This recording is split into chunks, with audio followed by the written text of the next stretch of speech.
Vamos continuar aqui a parte 2. Então vamos lá. Falamos agora há pouco sobre como quebrar essas correntes, certo? Agora vamos imaginar uma coisa acontecendo com esse elefante, tá? Imagina ele olhando para os próprios pés, vendo aquela corrente que já não é tão grossa, olhando para aquela cadeira ali, e aí ele fica pensando, poxa, eu sou mais forte do que eles, né? Eu sou livre. E aí ele decide, com o movimento, sair daquela situação. Não foi porque a cadeira caiu, ele conseguiu sair, mas foi porque o pensamento dele mudou, tá? Então, o que mais prende as pessoas, gente, não são as circunstâncias. Às vezes a gente culpa muitas coisas, ok? Mas muitas vezes não é circunstância, eu estou nessa situação por causa daquela circunstância, tá? São os pensamentos nos aprisionam, eles fazem com que a gente fique paralisado. As crenças, aquilo quando forma aquele pensamento mentiroso, destrutivo, ele se torna uma crença dentro de mim, ele vai me levar cada vez mais para a prisão. As memórias ruins, né? São os medos que também me colocaram naquela situação, as mentiras internas, né? Onde a gente começa a se autossabotagem, né? Que é terrível quando a gente faz isso, fala mal da gente mesmo, né? Então você pode ser forte, mas estar preso a uma cadeira pequena. Você pode ser capaz, mas viver como alguém limitado. Você pode ser livre, mas continuar acorrentado por dentro. Então é uma decisão, tá? Nós precisamos decidir. Olha só, a liberdade começa na mente, tá? Mudança começa no pensamento e a transformação começa na consciência. Lembra em Romanos 12:2? Ele não está falando apenas de pensar positivo. Aqui não tem nada a ver com pensamento positivo, não, tá?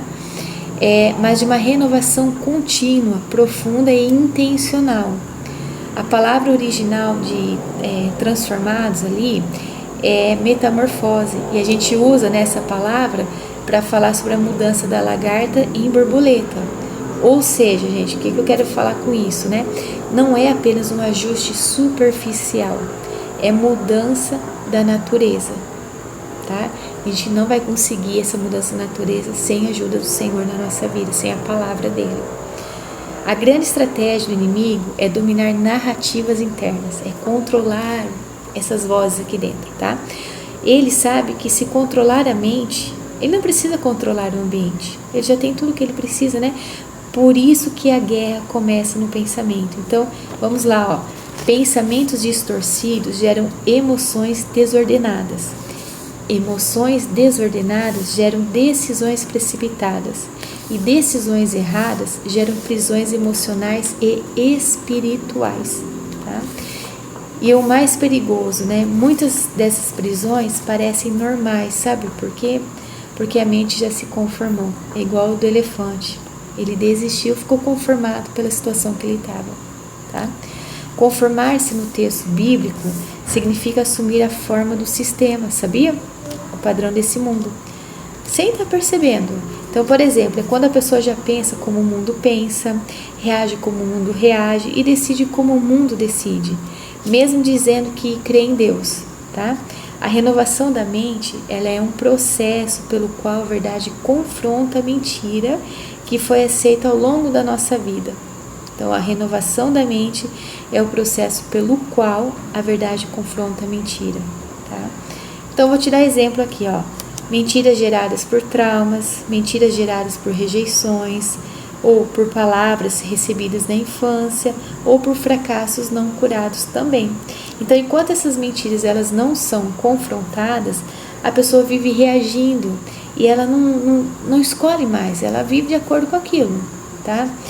Ela vive, é como se vivesse no automático emocional, tá? sempre tem aquele mesmo padrão de emoções, de reações, né?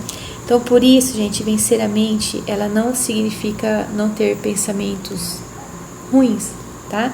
Mas significa não permitir que eles governem. Pensamento não confrontado, olha só, ele vira uma crença, tá?